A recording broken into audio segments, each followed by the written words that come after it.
United States Army presents The Big Picture, an official report produced for the armed forces and the American people. Now, to show you part of the big picture, here is Sergeant Stuart Queen. Although the term cavalry will probably always remind us of high-spirited horses and hard-riding cavalrymen, most people are aware that both the rider and his four-footed friend have long since been replaced by such mechanical steeds as jeeps, tanks, and helicopters. Many of us, however, have only a vague notion of the cavalryman's true function, whether he is riding a horse, flying a helicopter, or walking and running on his own 2 feet. In non-technical terms, one of the cavalryman's most important missions is to find out exactly where the enemy is by entering the enemy's terrain and seeing for himself, and then reporting back to fast-moving forces capable of striking before the enemy can move. Today, you will see units of the 11th Armored Cavalry Regiment as they undertake this historic cavalry mission on maneuvers in Western Germany.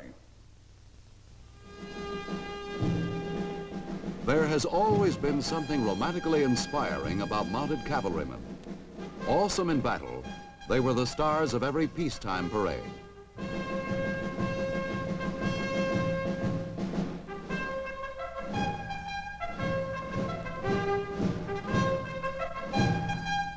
But behind the scenes, there were stables to clean, steeds to be fed, watered, and curried. A million household details usually overlooked by those who watch the parades, but a big part of the daily life of an old-time cavalryman.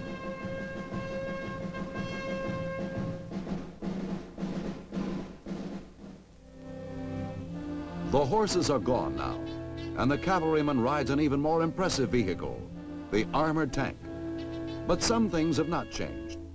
The housekeeping details, the washing, the everlasting personal attention to unglamorous duties, these remain the same.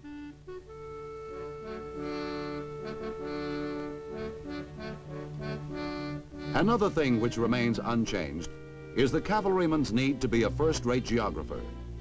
He must be able to read and also to make accurate maps for the guidance of himself and the military units whose eyes and ears he frequently becomes.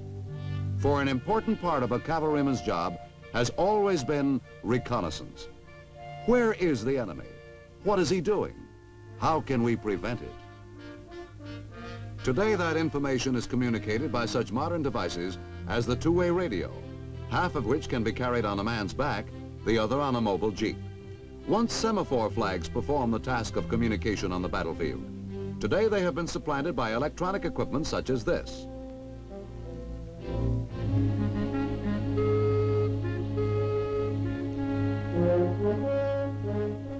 But whether with flag or radio, the far-ranging cavalryman must first be able to locate his position accurately before he can communicate it to anyone else. Classroom work here in Germany is supplemented by practical exercise in the field. As part of realistic training maneuvers, members of the 11th Armored Cavalry Division can expect to be sent from time to time on realistic scouting missions, one of which is shaping up right now in the battalion command post.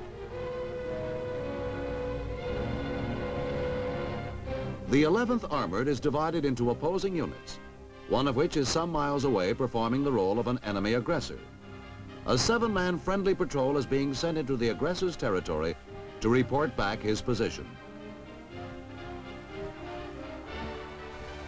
As you know, the river runs into a marshy region, cutting through the right sector of the aggressor front. Latest reports indicate the water level throughout this entire area to be pretty high. That means the aggressor can't patrol it too effectively. Once a mission like this might have been accomplished by a small band of hard-riding horsemen, whose whirlwind dash behind enemy lines at night would, with luck, provide advance intelligence for a dawn attack by the entire unit. Tonight's journey will have the same purpose, but it will be accomplished by a combination of forced marching and transportation aboard almost every kind of vehicle except a horse. The mission is both a contribution to the overall maneuver and part of the patrol member's own individual training. Having been briefed on the situation, the patrol will be transported to a point near the aggressor lines. From there on, success or failure will depend on their own skill and ingenuity.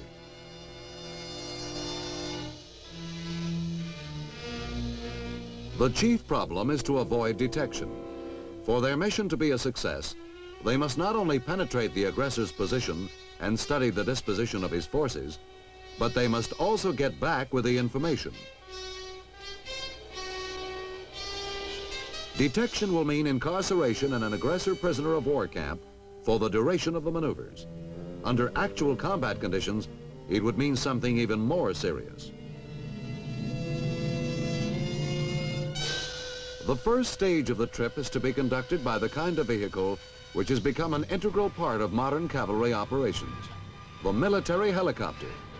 Fast, maneuverable, low-flying, but unhampered by ground obstacles such as rivers and forests, the helicopter is an ideal instrument for performing an important part of the modern cavalryman's mission.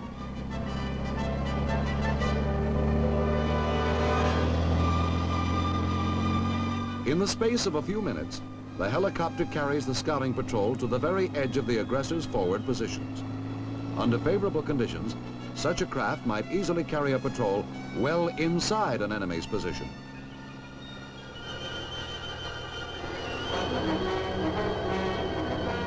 Tonight, however, the plan calls for our patrol to be dropped near the edge of a river, the Isar River, which winds through aggressor territory in the vicinity of Landshut, Germany.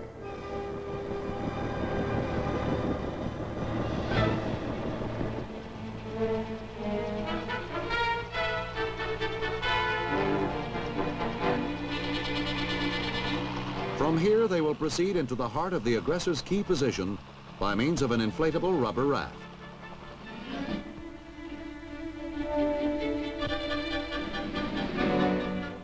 It's one of those plans which is easier to put on paper than to put into operation in strange terrain in the middle of the night. Now all those classroom lectures and field exercises and such things as map reading begin to pay off. Anyone can learn to tell north from south.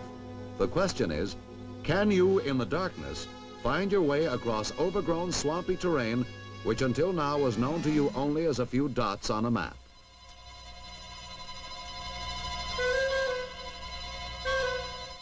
Finding your way through strange terrain is the simplest part of the job. For this terrain is not only strange, it's hostile, filled with men on the alert for infiltrators exactly like yourself.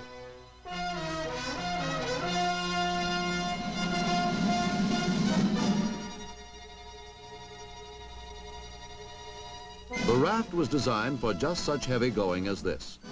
Lightweight and rugged, it can take a beating and still be ready to carry the 7 men and their weapons upstream against a strong current.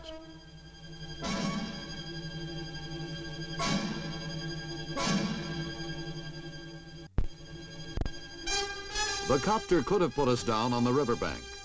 It dropped us some distance away so as to mislead the aggressor as to our true destination in the event the landing was observed.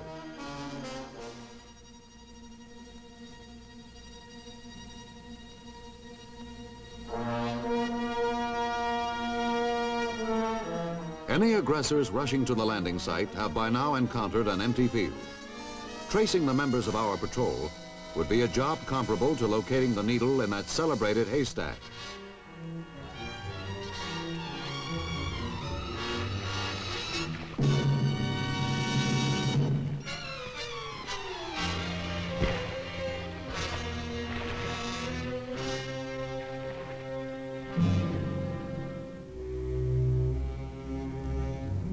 Even with 7 paddles at work, moving upstream is no easy chore. The men can console themselves with the thought that the return trip downstream will be easier and faster.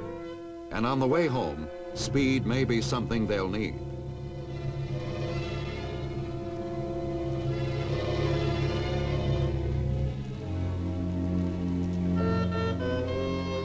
Landmarks along the shore, carefully pinpointed during the command post briefing session, now show that the patrol is nearing the first major objective of its mission. It's about time to leave the river.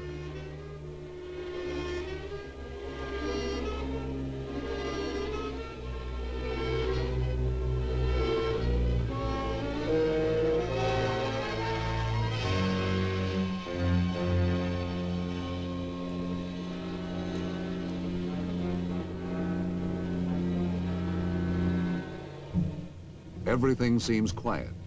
There is nothing to indicate that the group has been detected.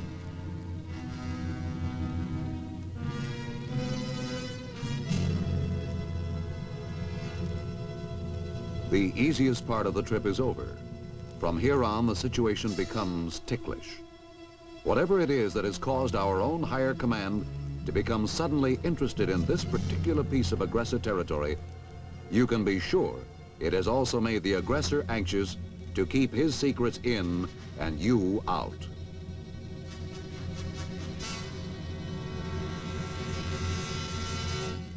Four specific objectives have been assigned to the patrol for reconnaissance. And so the question is, where to begin? What do we look at first? And how do we get there from here with the least likelihood of being seen?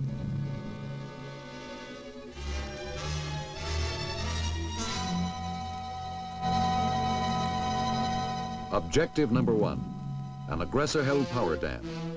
How strongly is it held? Guarded by what kind of forces? Vulnerable to what kind of attack?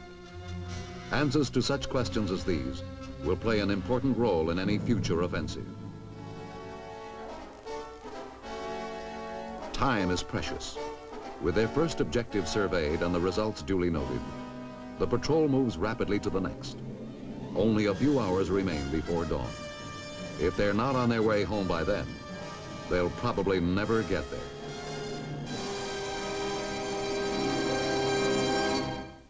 Objective number two, a bridge which is an important link in the aggressor's network of roads. Again, the key questions must be answered, which will enable the commanders to plot an efficient strike against this enemy position whenever such a strike can best suit the purposes of the maneuver's battle plan.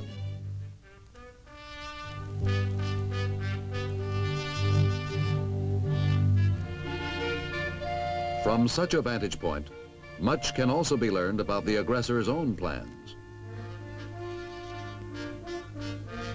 It is also an opportunity for some food and a brief moment of relaxation before moving on to the next objective. Time and rations are both short, but part of a field soldier's art is knowing how to conserve his own strength, how to get the most from himself in accomplishing the task assigned.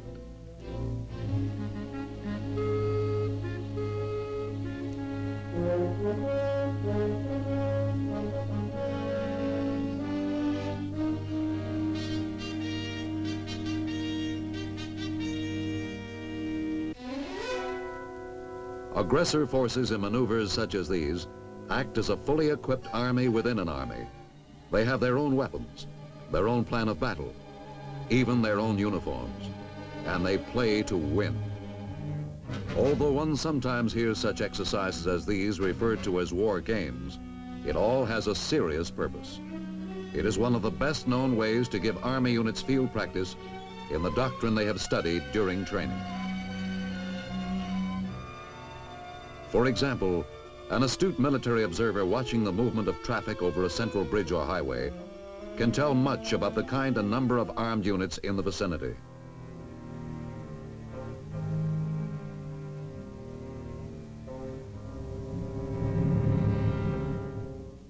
The final objective of the scouting patrol still lies ahead. They have accomplished the not inconsiderable feat of penetrating heavily patrolled aggressor terrain and remaining undetected for several hours while observing his key positions. But all of this will have been for nothing if they failed to get the information they have gathered back to their own command post. And before this can be done, they must still reach their major objective.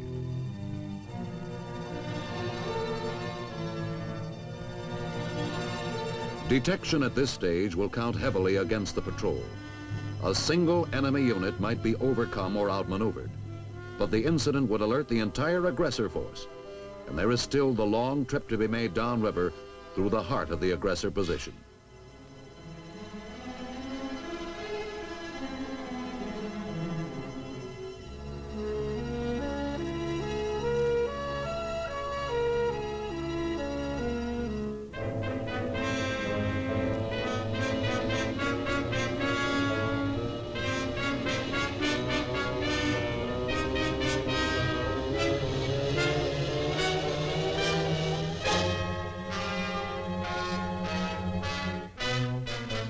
Finally, here it is, the main reason for making the long and difficult journey. The aggressor is building up a heavy concentration of missiles in a wooded area which defies aerial detection. Friendly intelligence knew these missiles were in the area. Now they can be pinpointed exactly. Under the ground rules of the maneuver, if the aggressor can get his missiles within striking distance and keep them there for a prescribed time, he will claim credit for a successful missile strike. If friendly forces move against him before he is into firing position, his missile attack will be judged a failure. The patrol must get an accurate fix on the missile park's location and as much information as possible about the kind and quantity of missiles being employed. Clues as to how long this buildup has been going on and how much longer it seems likely to take are also good military intelligence. The patrol has what it came for. The next problem is to get the information back to the command post.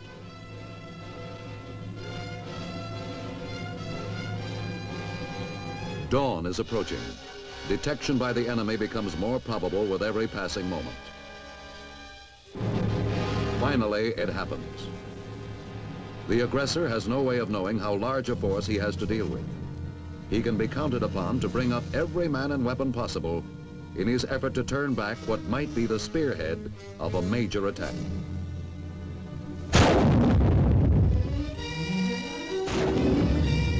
In a maneuver situation, dummy ammunition or simulated artillery fire can be as effective as the real thing.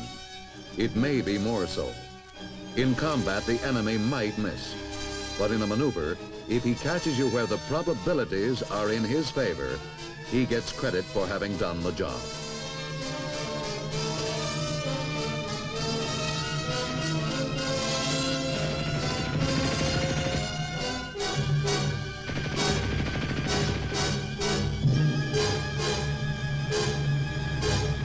If the aggressor can succeed in catching our patrol in the open with this jeep-mounted machine gun, the patrol's mission will be over.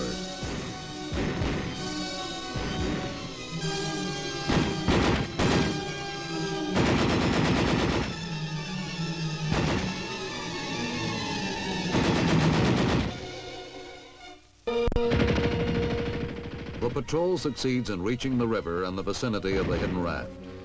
If the aggressors haven't already found the raft themselves, and if they don't rediscover the patrol's position, there may still be a chance of getting out. But those are big ifs.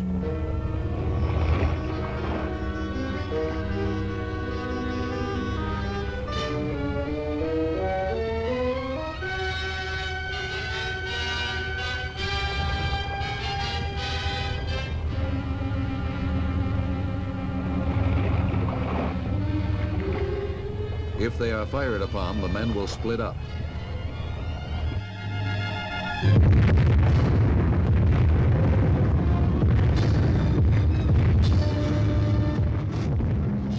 Regardless of what happens, it may be possible for at least one man to slip through with the information. That is now the sole objective, getting at least one scout back to the main unit with the data on the enemy positions.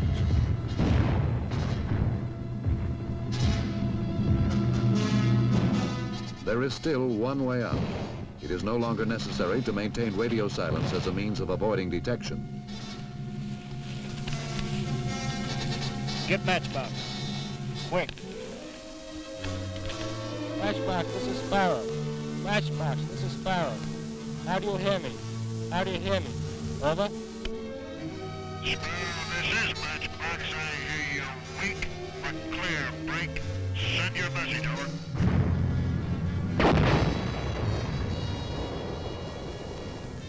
This is Sparrow.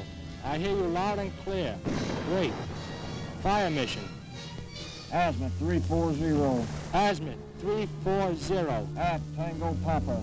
At Tango Papa. 559er.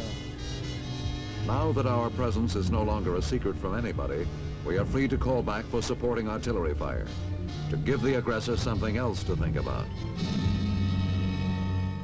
Like all frontline soldiers, the cavalryman must be able to direct artillery fire onto a target when the occasion demands. He can get all the firepower he needs if he can tell them where he wants it.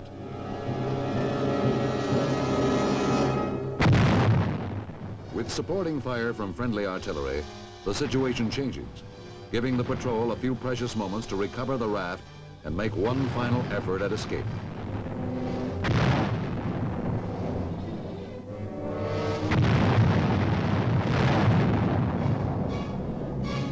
Now it is the aggressor who must take cover.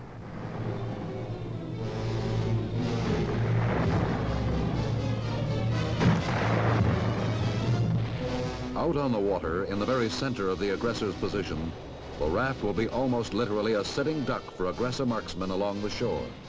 The only hope is camouflage. The raft will have to glide downstream, looking as much as possible like a floating brush pile.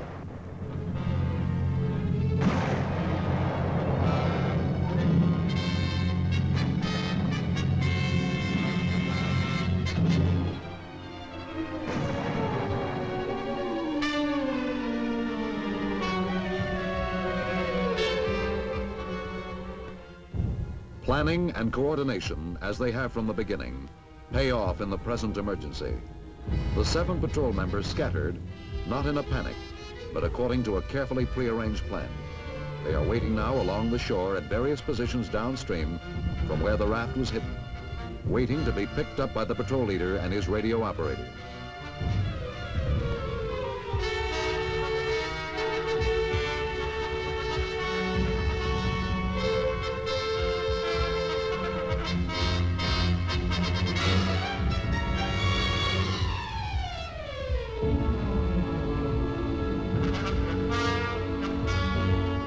As they come aboard, some of the men bring their own contribution to the raft's camouflage, so that by the time they are ready to push into midstream, the raft will look as much as possible like drifting river flotsam.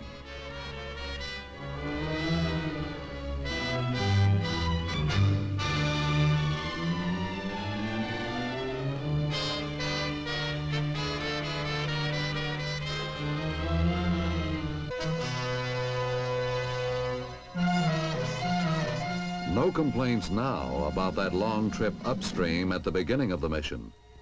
For the entire success of the venture now depends on being able to drift noiselessly downstream past aggressive sentinels.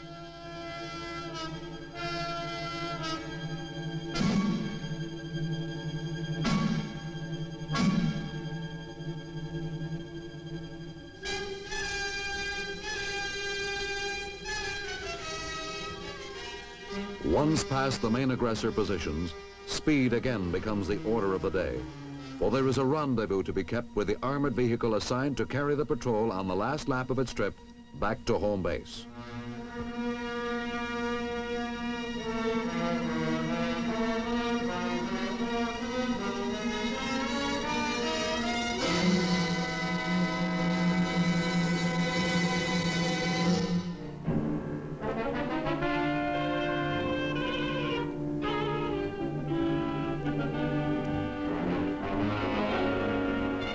Mission accomplished, almost. This is still the fringe of aggressor-held territory, and there is still the danger of a chance encounter. A single quick operation, and the raft becomes just another piece of collapsible rubble.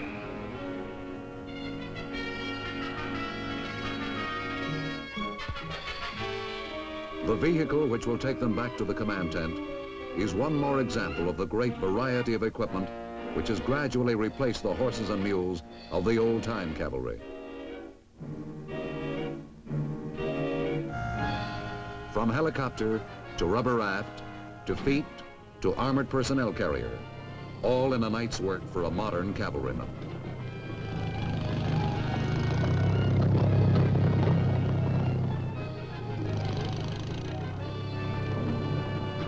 now the mission is accomplished. Back at the command post, the patrol prepares to deliver its report to the battalion officers.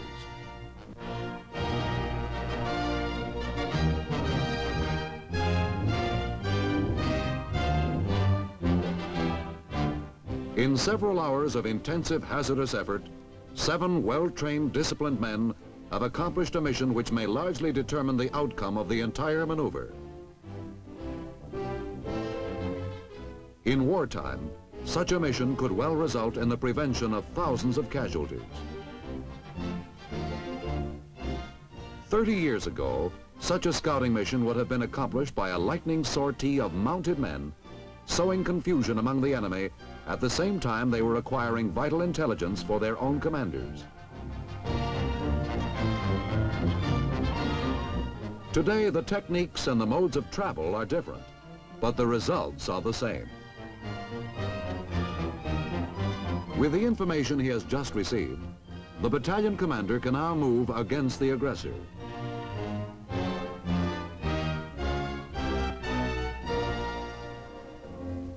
As tanks of the 11th Armored Division begin turning over their engines, friendly forces all over the area are being alerted to their parts in a coordinated offensive.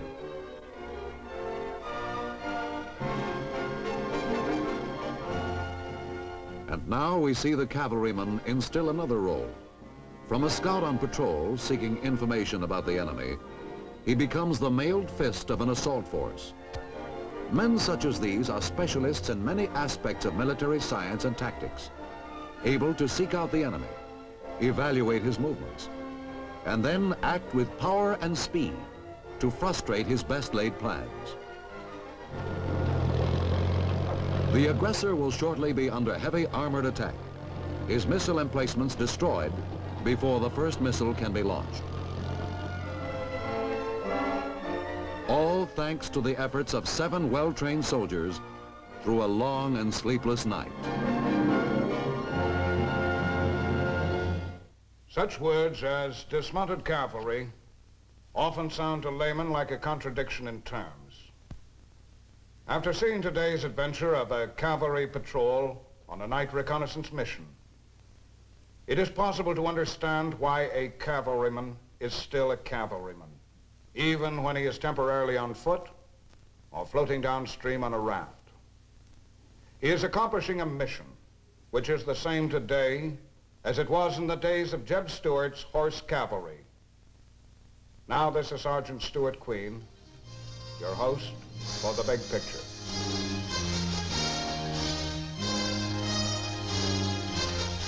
The Big Picture is an official report for the armed forces and the American people.